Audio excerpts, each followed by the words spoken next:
سلامتی کا راستہ۔ صاحبو، اگر کوئی شخص آپ سے کہے کہ بازار میں دکان ایسی ہے جس کا کوئی دکاندار نہیں ہے، نہ کوئی اس میں مال لانے والا ہے، نہ بیچنے والا، اور نہ کوئی اس کی رکھوالی کرتا ہے، دکان خود بخود چل رہی ہے، خود بخود اس میں مال آ جاتا ہے اور خود بخود خریداروں کے ہاتھوں فروخت ہو جاتا ہے، تو کیا آپ اس شخص کی بات مان لیں گے؟ کیا آپ تسلیم کر لیں گے کہ کسی دکان میں مال لانے والے کے بغیر خود بخود بھی مال آ سکتا ہے، مال بیچنے والے کے بغیر خود بخود فروخت بھی ہو سکتا ہے، حفاظت کرنے والے کے بغیر خود بخود چوری اور لوٹ سے محفوظ بھی رہ سکتا ہے؟ اپنے دل سے پوچھئے، ایسی بات آپ کبھی کیا مان سکتے ہیں؟ جس کے ہوش و حواس ٹھکانے ہوں، کیا اس کی عقل میں یہ بات آ سکتی ہے کہ کوئی دکان دنیا میں ایسی بھی ہوگی؟ فرض کیجئے ایک شخص آپ سے کہتا ہے کہ اس شہر میں ایک کارخانہ ہے جس کا نہ کوئی مالک ہے، نہ انجینئر، نہ مستری، سارا کارخانہ خود بخود قائم ہو گیا ہے، ساری مشینیں خود بخود بن گئی ہیں، خود ہی سارے پرزے اپنی اپنی جگہ لگ گئے ہیں، خود ہی سب مشینیں چل رہی ہیں، اور خود ہی ان میں سے عجیب عجیب چیزیں بن کر نکلتی رہتی ہیں۔ سچ بتائیے، جو شخص آپ سے یہ بات کہے گا، آپ حیرت سے اس کا منہ نہ تکنے لگیں گے؟ آپ کو یہ شبہ نہ ہوگا کہ اس کا دماغ کہیں خراب تو نہیں ہو گیا ہے؟ کیا ایک پاگل کے سوا ایسی بیہودہ بات کوئی کہہ سکتا ہے؟ دوستو، دور کی مثال کو چھوڑیے، یہ بجلی کا بلب جو آپ کے سامنے جل رہا ہے، کیا کسی کے کہنے سے آپ یہ مان سکتے ہیں کہ روشنی اس بلب میں آپ سے آپ پیدا ہو جاتی ہے؟ یہ کرسی جو آپ کے سامنے رکھی ہے، کیا کسی بڑے سے بڑے فاضل فلسفی کے کہنے سے بھی آپ یہ باور کر سکتے ہیں کہ یہ خود بخود بن گئی ہے؟ اور یہ کپڑے جو آپ پہنے ہوئے ہیں، کیا کسی علامہ کے کہنے سے بھی آپ یہ تسلیم کرنے کے لیے تیار ہو سکتے ہیں کہ ان کو کسی نے بنا ہی نہیں ہے، یہ خود بخود بن گئے ہیں؟ اور یہ گھر جو آپ کے سامنے کھڑے ہیں، اگر تمام دنیا کی یونیورسٹیوں کے پروفیسر مل کر بھی آپ کو یقین دلائیں کہ ان گھروں کو کسی نے نہیں بنایا بلکہ یہ خود بخود بن گئے ہیں، تو کیا ان کے یقین دلانے سے آپ کو ایسی لغو بات پر یقین آ جائے گا؟ یہ چند مثالیں آپ کے سامنے میں نے رکھی ہیں۔ رات دن جن چیزوں کو آپ دیکھتے ہیں، انہی میں سے چند ایک میں نے بیان کیے۔ اب ذرا غور کیجئے، ایک معمولی دکان کے متعلق جب آپ کی عقل یہ نہیں مان سکتی کہ وہ کسی قائم کرنے والے کے بغیر چل رہی ہے، جب ایک ذرا سے کارخانے کے متعلق آپ یہ ماننے کے لیے تیار نہیں ہو سکتے کہ وہ کسی بنانے والے کے بغیر بن جائے گا اور کسی چلانے والے کے بغیر چلتا رہے گا، تو یہ زمین اور آسمان کا زبردست کارخانہ جو آپ کے سامنے چل رہا ہے، جس میں چاند، سورج، بڑے بڑے ستارے گھڑی کے پرزوں کی طرح حرکت کر رہے ہیں، جس میں سمندروں سے بھاپیں اٹھتی ہیں، بھاپوں سے بادل بنتے ہیں، بادلوں کی ہوائیں اڑا کر زمین کے کونے کونے میں پھیلتی ہیں، پھر ان کو مناسب وقت پر ٹھنڈک پہنچا کر دوبارہ بھاپ سے پانی بنا دیا جاتا ہے، پھر وہ پانی بارش کے قطروں کی صورت میں زمین پر گرایا جاتا ہے، پھر اس بارش کی بدولت مردہ زمین کے پیٹ سے طرح طرح کے لہلہاتے ہوئے درخت نکالے جاتے ہیں، قسم قسم کے غلے، رنگ برنگ کے پھول اور وضع وضع کے پھول پیدا کیے جاتے ہیں۔ اس کارخانے کے متعلق آپ یہ کیسے مان سکتے ہیں کہ یہ سب کچھ کسی بنانے والے کے بغیر خود بن گیا اور کسی چلانے والے کے بغیر خود چل رہا ہے؟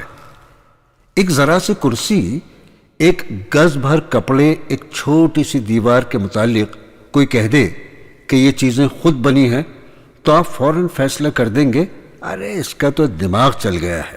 پھر بھلا اس شخص کے دماغ کی خرابی میں کیا شک ہو سکتا ہے جو یہ کہتا ہے کہ زمین خود بخود بن گئی، جانور خود بخود پیدا ہو گئے، انسان جیسی حیرت انگیز چیز آپ سے آپ بن کر کھڑی ہو گئی۔ اب آدمی کا جسم جن اجزاء سے مل کر بنا ہے، ان سب کو سائنسدانوں نے الگ الگ کر کے دیکھا تو معلوم ہوا کہ کچھ لوہا ہے، کچھ کوئلہ، کچھ گندھک، کچھ فاسفورس، کچھ کیلشیم، کچھ نمک، چند گیسیں اور بس ایسے ہی چند اور چیزیں جن کی مجموعی قیمت چند روپوں سے زیادہ نہیں ہے۔ یہ چیزیں جتنے جتنے وزن کے ساتھ آدمی کے جسم میں شامل ہیں اتنے ہی وزن کے ساتھ انہیں لے لیجئے اور جس طرح جی چاہے ملا کر دیکھ لیجئے۔ آدمی کسی ترکیب سے نہ بن سکے گا۔ پھر کس طرح آپ کی عقل یہ مان سکتی ہے کہ ان چند بے جان چیزوں سے دیکھنا، سننا، بولنا، چلنا پھرنا انسان جو ہوائی جہاز اور ریڈیو بناتا ہے کسی کاریگر کی حکمت کے بغیر خود بخود بن جاتا ہے؟ کبھی آپ نے غور کیا کہ ماں کے پیٹ کی چھوٹی سی فیکٹری میں کس طرح آدمی تیار ہوتا ہے؟ باپ کی کارستانی کا اس میں کوئی دخل نہیں، ماں کی حکمت کا اس میں کوئی کام نہیں۔ ایک ذرا سی تھیلی میں دو کیڑے جو خوردبین کے بغیر دیکھے نہیں جا سکتے نہ معلوم کب آپس میں مل جاتے ہیں۔ ماں کے خون ہی سے ان کو غذا پہنچتی ہے، وہیں سے لوہا، گندھک، فاسفورس، تمام چیزیں جن کا میں نے ابھی ذکر کیا ایک خاص وزن اور خاص نسبت کے ساتھ وہاں جمع ہو کر لوتھڑا بنتی ہیں۔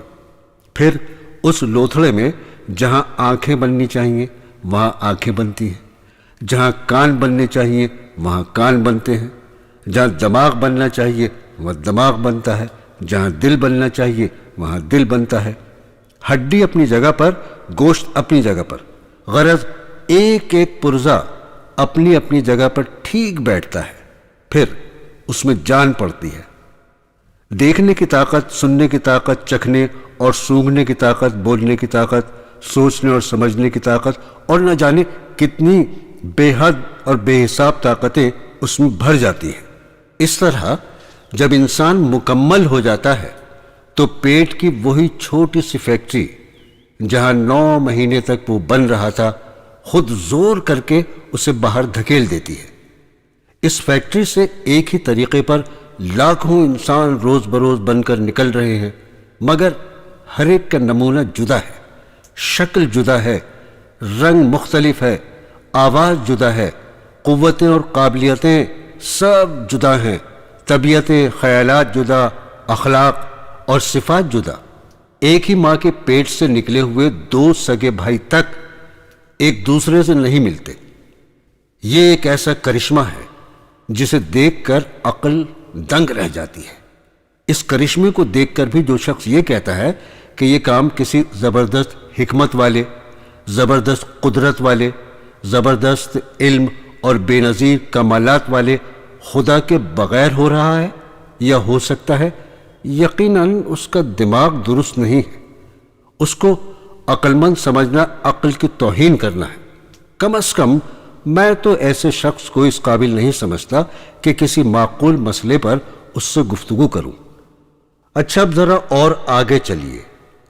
آپ میں سے ہر شخص کی عقل اس بات کی گواہی دے گی کہ دنیا میں کوئی کام بھی خواہ وہ چھوٹا ہو یا بڑا ہو کبھی باضابطگی اور باقاعدگی سے نہیں چل سکتا جب تک کہ کوئی ایک شخص اس کا ذمہ دار نہ ہو۔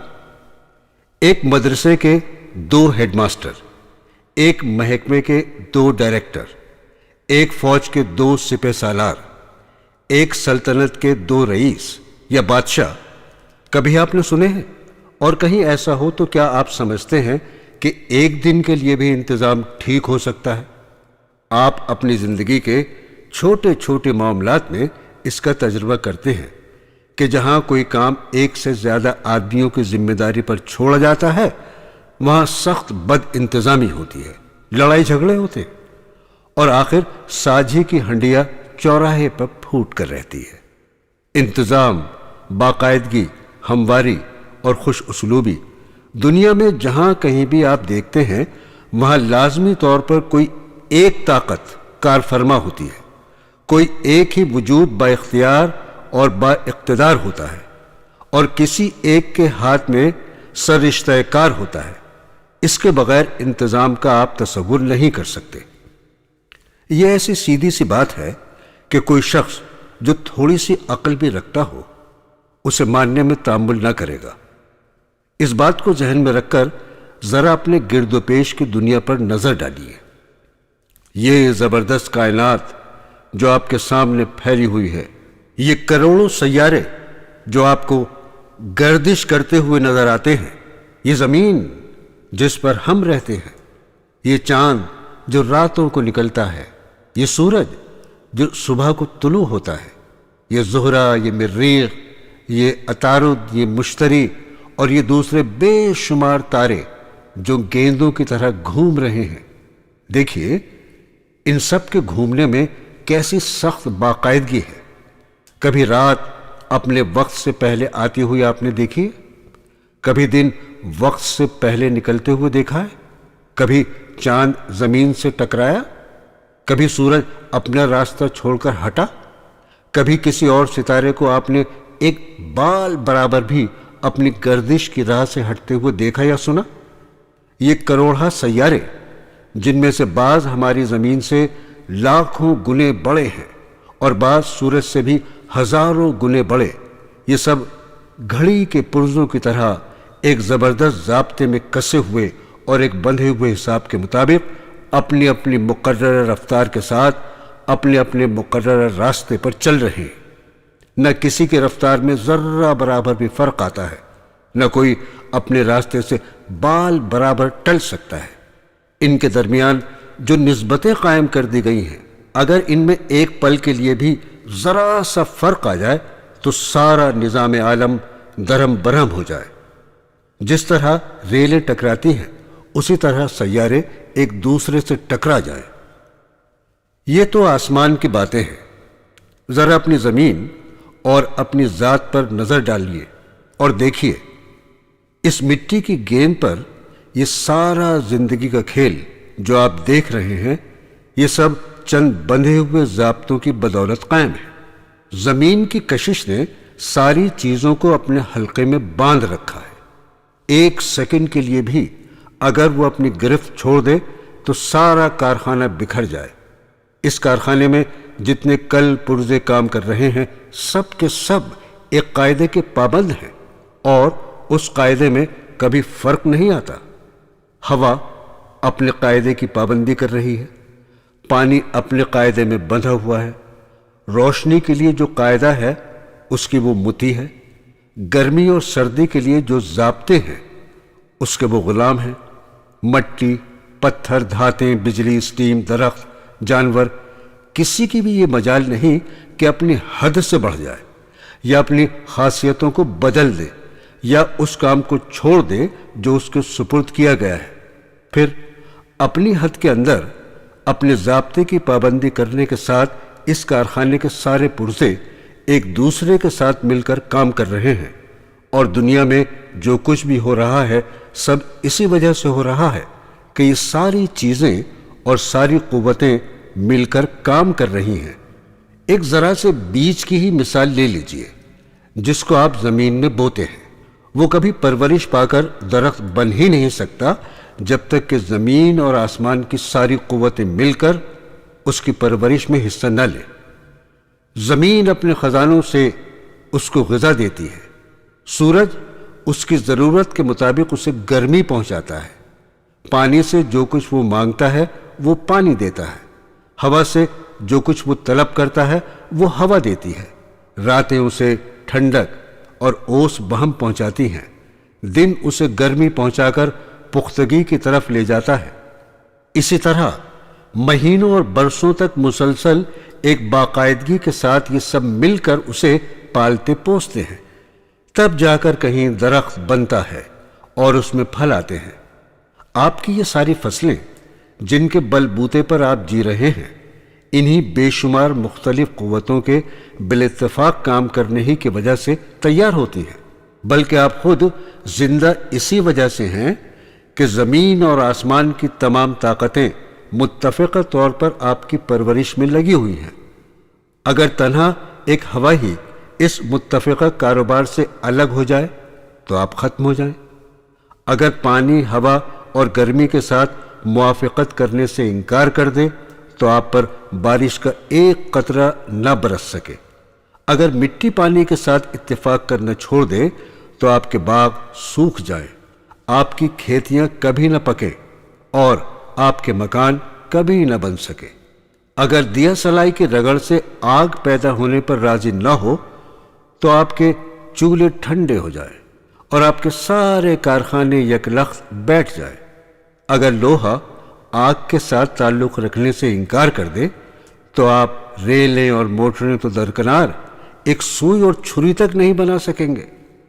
غرض یہ ساری دنیا جس میں آپ جی رہے ہیں یہ صرف اسی وجہ سے قائم ہے کہ اس عظیم الشان سلطنت کے سارے محکمے پوری پابندی کے ساتھ ایک دوسرے سے مل کر کام کر رہے ہیں، اور کسی محکمے کے کسی اہلکار کی یہ مجال نہیں ہے کہ اپنی ڈیوٹی سے ہٹ جائے یا ضابطے کے مطابق دوسرے محکموں کے اہلکاروں سے اشتراک عمل نہ کرے۔ یہ جو کچھ میں نے آپ سے بیان کیا ہے، کیا اس میں کوئی بات جھوٹ یا خلاف واقعہ ہے؟ شاید آپ میں سے کوئی بھی اسے جھوٹ نہیں کہے گا۔ اچھا، اگر یہ سچ ہے تو مجھے بتائیے کہ یہ زبردست انتظام، یہ حیرت انگیز باقاعدگی، یہ کمال درجے کی ہمواری، یہ زمین و آسمان کی بے حد اور بے حساب چیزوں اور طاقتوں میں کامل موافقت آخر کس وجہ سے ہے؟ کروڑوں برس سے یہ کائنات یوں ہی قائم ہے۔ لاکھوں کا سال سے اس زمین پر درخت اگ رہے ہیں، جانور پیدا ہو رہے ہیں، اور نہ معلوم کب سے انسان اس زمین پر جی رہا ہے۔ کبھی ایسا نہ ہوا کہ چاند زمین پر گر جاتا یا زمین سورج سے ٹکرا جاتی۔ کبھی رات اور دن کے حساب میں فرق نہیں آیا۔ کبھی ہوا کے محکمے کی پانی کے محکمے سے لڑائی نہیں ہوئی۔ کبھی پانی مٹی سے نہ روٹھا۔ کبھی گرمی نے آگ سے رشتہ نہیں توڑا۔ آخر اس سلطنت کے تمام صوبے، تمام محکمے، تمام ہرکارے اور کارندے کیوں اس طرح قانون اور ضابطے کی پابندی کیے چلے جا رہے ہیں؟ کیوں ان میں لڑائی نہیں ہوتی؟ کیوں فساد برپا نہیں ہوتا؟ کس چیز کی وجہ سے یہ سب ایک انتظام میں بندھے ہوئے ہیں؟ اس کا جواب اپنے دل سے پوچھیے۔ کیا وہ گواہی نہیں دیتا کہ ایک ہی خدا اس ساری کائنات کا بادشاہ ہے؟ ایک ہی ہے جس کی زبردست طاقت نے سب کو اپنے ضابطے میں باندھ رکھا ہے۔ اگر 10-20 نہیں 2 خدا بھی اس کائنات کے مالک ہوتے تو یہ انتظام اس باقاعدگی کے ساتھ کبھی نہ چل سکتا۔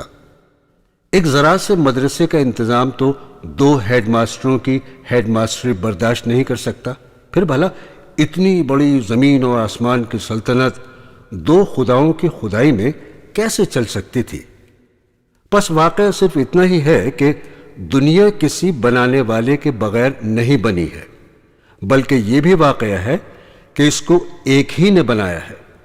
حقیقت صرف اتنی ہی نہیں کہ اس دنیا کا انتظام کسی حاکم کے بغیر نہیں چل رہا ہے، بلکہ یہ بھی حقیقت ہے کہ وہ حاکم ایک ہی ہے۔ انتظام کی باقاعدگی صاف کہہ رہی ہے کہ یہاں ایک کے سوا کسی کے ہاتھ میں حکومت کے اختیارات نہیں ہیں۔ ضابطے کی پابندی منہ سے بول رہی ہے کہ اس سلطنت میں ایک حاکم کے سوا کسی کا حکم نہیں چلتا۔ قانون کی سخت گیری شہادت دے رہی ہے کہ ایک ہی بادشاہ کی حکومت زمین سے آسمان تک قائم ہے۔ چاند، سورج اور سیارے اسی کے قبضہ قدرت میں ہیں۔ زمین اپنی تمام چیزوں کے ساتھ اسی کے تابع فرمان ہے۔ ہوا اسی کی غلام ہے، پانی اسی کا بندہ ہے، دریا اور پہاڑ اسی کے محکوم ہیں، درخت اور جانور اسی کے مطیع ہیں، انسان کا جینا اور مرنا اسی کے اختیار میں ہے۔ اس کی مضبوط گرفت نے سب کو پوری قوت کے ساتھ جکڑ رکھا ہے۔ کوئی اتنا زور نہیں رکھتا کہ اس کی حکومت میں اپنا حکم چلا سکے۔ در حقیقت اس مکمل تنظیم میں ایک سے زیادہ حاکموں کی گنجائش ہی نہیں ہے۔ تنظیم کی فطرت یہ چاہتی ہے کہ حکم میں ایک شمع برابر بھی کوئی دوسرا حصے دار نہ ہو، تنہا ایک ہی حاکم ہو اور اس کے سوا سب محکوم ہو، کیونکہ کسی دوسرے کے ہاتھ میں فرما روائی کے ادنا سے اختیارات ہونے کے معنی بھی بدنظمی اور فساد کے ہیں۔ حکم چلانے کے لیے صرف طاقت ہی درکار نہیں ہے، علم بھی درکار ہے، اتنی وسیع نظر درکار ہے کہ تمام کائنات کو بیک وقت دیکھ سکے اور اس کی مصلحتوں کو سمجھ کر احکام جاری کر سکے۔ اگر خداوند عالم کے سوا کچھ چھوٹے چھوٹے خدا ایسے ہوتے جو نگاہ جہاں بھی تو نہ رکھتے، لیکن انہیں دنیا کے کسی حصے یا کسی معاملے میں اپنا حکم چلانے کا اختیار حاصل ہوتا، تو یہ زمین اور آسمان کا سارا کارخانہ درہم برہم ہو کے رہ جاتا۔ ایک معمولی مشین کے متعلق بھی آپ جانتے ہیں کہ اگر کسی ایسے شخص کو اس میں دخل اندازی کا اختیار دے دیا جائے جو اس سے پوری طرح واقف نہ ہو تو وہ اسے بگاڑ کے رکھ دے گا۔ لہذا عقل یہ فیصلہ کرتی ہے اور زمین و آسمان کے نظام سلطنت کا انتہائی باضابطگی کے ساتھ چلنا اس کی گواہی دیتا ہے کہ اس سلطنت کے اختیارات شاہی میں ایک خدا کے سوا کسی کا ذرہ برابر حصہ نہیں ہے۔ یہ صرف ایک واقعہ ہی نہیں ہے، حق یہ ہے کہ خدا کی خدائی میں خود خدا کے سوا کسی کا حکم چلنے کی کوئی وجہ بھی نہیں ہے۔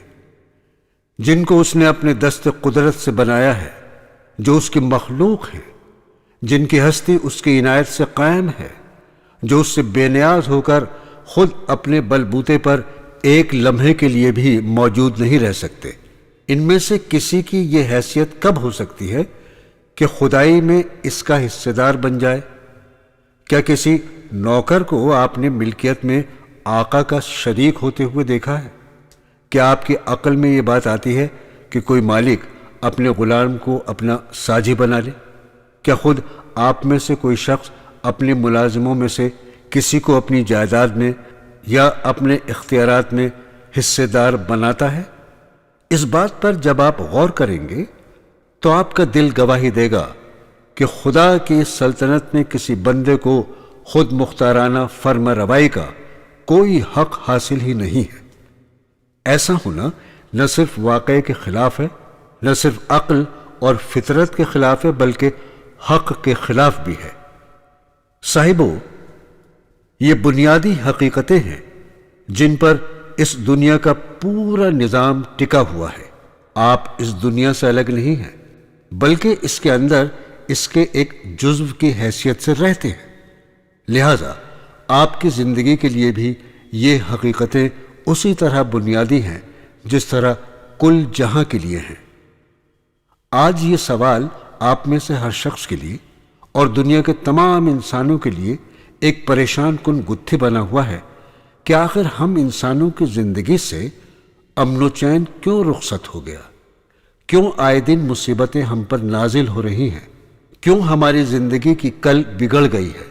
قومیں قوموں سے ٹکرا رہی ہیں، ملک ملک میں کھینچتانی ہو رہی ہے، آدمی آدمی کے لیے بھیڑیا بن گیا ہے، لاکھوں انسان لڑائیوں میں برباد ہو رہے ہیں، کروڑوں اور اربوں کے کاروبار غارت ہو رہے ہیں، بستیوں کی بستیاں اجڑ رہی ہیں، طاقتور کمزوروں کو کھائے جاتے ہیں، مالدار غریبوں کو لوٹ لیتے ہیں، حکومت میں ظلم ہے، عدالت میں بے انصافی ہے، دولت میں بدمستی ہے، اقتدار میں غرور ہے، دوستی میں بے وفائی ہے اور امانت میں خیانت ہے، اخلاق میں راستی یعنی سچائی نہیں رہی، انسان پر سے انسان کا اعتماد اٹھ گیا، مذہب کے جامے میں لا مذہبیت ہو رہی ہے، آدم کے بچے لاتعداد گروہوں میں بٹے ہوئے ہیں اور ہر گروہ دوسرے گروہ کو دغا، ظلم، بے ایمانی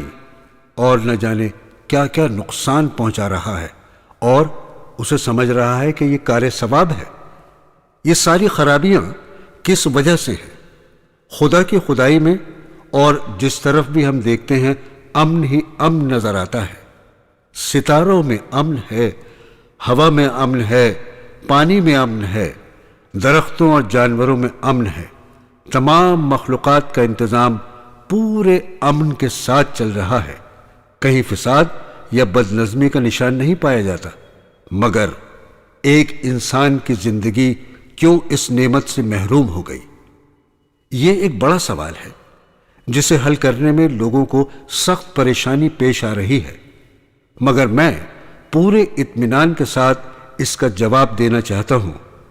میرے پاس اس کا مختصر جواب یہ ہے کہ آدمی نے اپنی زندگی کو حقیقت اور واقعے کے خلاف بنا رکھا ہے، اس لیے وہ تکلیف اٹھا رہا ہے، اور جب تک وہ پھر اسے حقیقت کے مطابق نہ بنائے گا کبھی چین نہیں پا سکے گا۔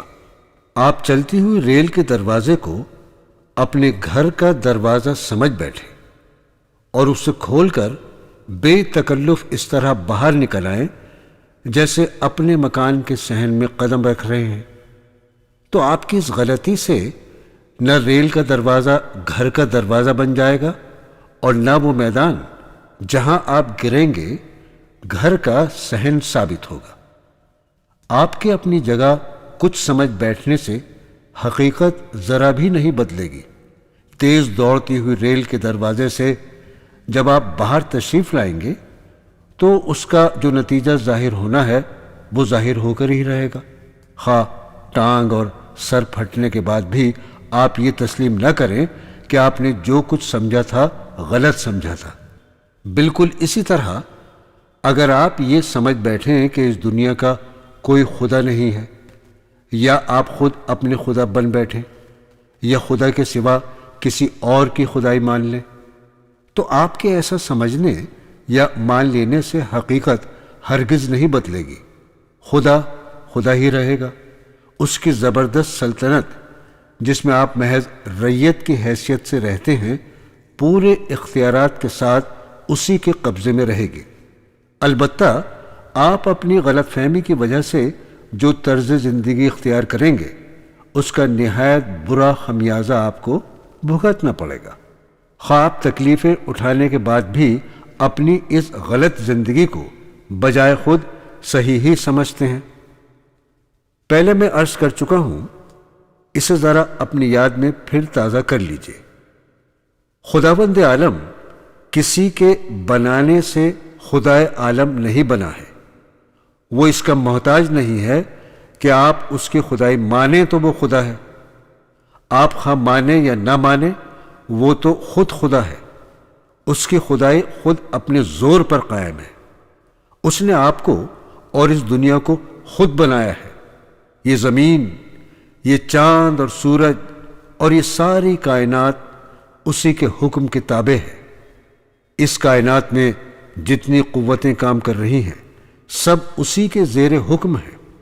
وہ ساری چیزیں جن کے بل پر آپ زندہ ہیں اسی کے قبضہ قدرت میں ہیں۔ خود آپ کا اپنا وجود اس کے اختیار میں ہے۔ اس واقعے کو آپ کسی طرح بدل نہیں سکتے۔ آپ اس کو نہ مانیں تب بھی یہ واقعہ رہے گا، آپ اس سے آنکھیں بند کر لیں تب بھی یہ واقعہ ہے، آپ اس کے سوا کچھ اور سمجھ بیٹھے تب بھی یہ واقعہ ہے۔ ان سب صورتوں میں واقعے کا تو کچھ نہیں بگڑتا، البتہ فرق یہ ہوتا ہے کہ اگر آپ اس واقعے کو تسلیم کر کے اپنی وہی حیثیت قبول کر لیں جو اس واقعے کے اندر دراصل آپ کی ہے، تو آپ کی زندگی درست ہوگی، آپ کو چین ملے گا، امن ملے گا، اطمینان نصیب ہوگا، اور آپ کی زندگی کی ساری کل ٹھیک چلے گی۔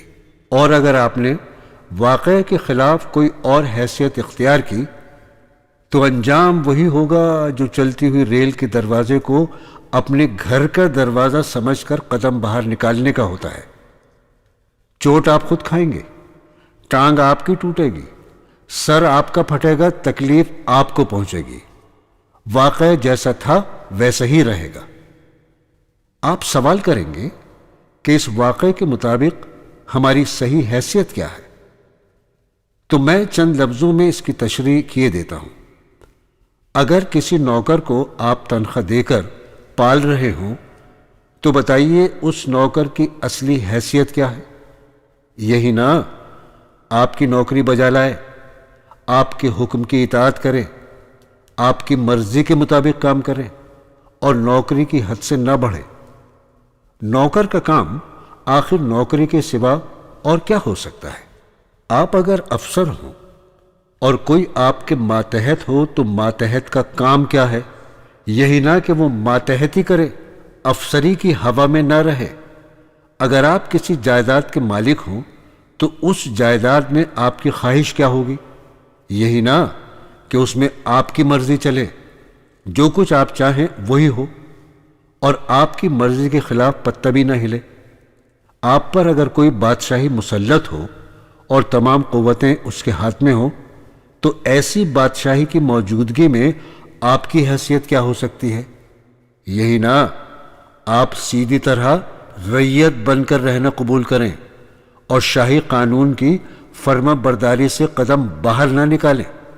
بادشاہ کی سلطنت کے اندر رہتے ہوئے اگر آپ خود اپنی بادشاہی کا دعویٰ کریں گے یا کسی دوسرے کی بادشاہی مان کر اس کے حکم پر چلیں گے تو آپ باغی ہوں گے، اور باغی کے ساتھ جو سلوک کیا جاتا ہے وہ تو آپ اچھی طرح جانتے ہی ہیں۔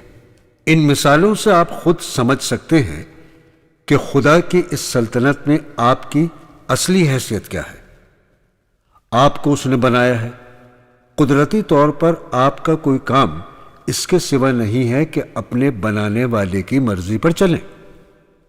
آپ کو وہ پال رہا ہے اور اسی کے خزانے سے آپ تنخواہ لے رہے ہیں۔ آپ کی کوئی حیثیت اس کے سوا نہیں ہے کہ آپ اس کے نوکر ہیں۔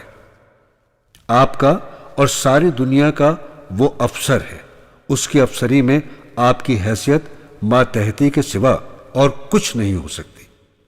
یہ زمین اور آسمان سب اس کی جائیداد ہے۔ اس جائیداد میں اسی کی مرضی چلے گی اور چلنی بھی چاہیے۔